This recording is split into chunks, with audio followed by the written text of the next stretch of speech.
របៀបឆែកលេខទូរស័ព្ទឬក៏ឆែកឈ្មោះ SIM ទូរស័ព្ទដៃរបស់យើងអញ្ចឹងបងប្អូនណាខ្លះដែលគាត់ប្រើប្រាស់ SIM យូរហើយតែគាត់អត់តន់ចេះឆែកលេខឬក៏អត់តន់ចេះឆែកឈ្មោះ SIM ខ្លួនឯងអញ្ចឹងនៅក្នុងវីដេអូមួយនេះសម្រាប់អ្នកថ្មីណាតែបើបងប្អូនគាត់ចេះហើយបងប្អូនអាចធ្វើការអមលងបានអញ្ចឹងពីរបៀបការឆែកឈ្មោះ SIM របៀបការឆែកលេខខ្លួនឯងនោះគឺមិនពិបាកទេអ្នកគ្នាគាត់ចូលក្នុងកម្មវិធីទេរបស់យើងមកបន្តមកទៀតអ្នកគ្នាគាត់ធ្វើការចុចសញ្ញាទង់ជ្រូកផ្កាយ12002អញ្ចឹងមកបន្តមកទៀតអ្នកគ្នាចុចកន្លែងសញ្ញាទង់ជ្រូកមួយទៀតអញ្ចឹងលេខកូដមួយខ្សែនេះគឺយើងអាចធ្វើការឆែកបានគ្រប់ប្រព័ន្ធមិនថា smart មិនថា second មិនថា mid phone ទេគឺយើងឆែកបានដូចគ្នាបាទហើយគឺចេញមកគឺដូចគ្នាអញ្ចឹងណាឥឡូវខ្ញុំមកធ្វើការចុចបង្ហាញអ្នកគ្នាមកខ្ញុំឆែកជាមួយនឹង second បាទបន្តមកទៀតអ្នកគ្នាធ្វើការរងចាំបន្តិចមកអ្នកទាំងអស់គ្នាបាទឲ្យវាកំពុងតែដំណើរការឲ្យយើងហើយ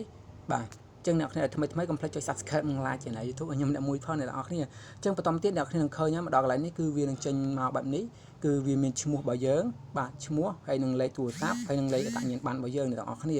ចឹងអ្នកគ្នាអាចមើលទៅក្នុងករណីដែល SIM នឹងមិនមែនជាឈ្មោះរបស់យើងអាចធ្វើការផ្លាស់ប្ដូរវាបានបាទផ្លាស់ប្ដូរវាបានហើយអ្នកគ្នាឧស្សាហ៍ឆែកមើលផង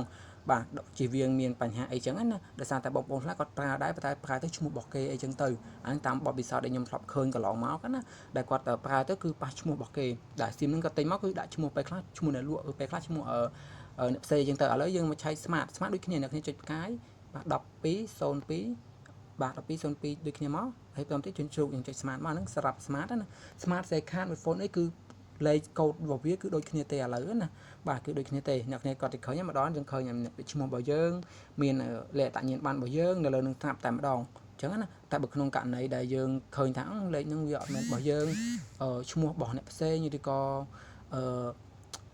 លេខអត្តសញ្ញាណប័ណ្ណរបស់អ្នកផ្សេងអីអ្នកគ្នាត្រូវតែធ្វើការផ្លាស់ប្ដូរជាបន្ទាន់ណាអ្នកគ្នាកុំបន្តប្រើប្រាស់ឈ្មោះរបស់គេឬក៏លេខរបស់គេអីដោយសារតែវាមានហានិភ័យច្រើនអញ្ចឹងណាអញ្ចឹងវីដេអូរបស់ខ្ញុំក៏មានតែប៉ុណ្្នឹងដែរអ្នកគ្នាសម្រាប់ការចែកម្លែកបើអ្នកគ្នាគិតថាវីដេអូរបស់ខ្ញុំនេះវាមានប្រយោជន៍ដល់អ្នកគ្នាគាត់ជួយចុច like និង subscribe channel YouTube ខ្ញុំម្នាក់មួយទៅអ្នកគ្នាបាទអរគុណជួបខ្ញុំនៅវីដេអូក្រោយៗទៀតសម្រាប់ការចែកម្លែកអញ្ចឹងណាបាទ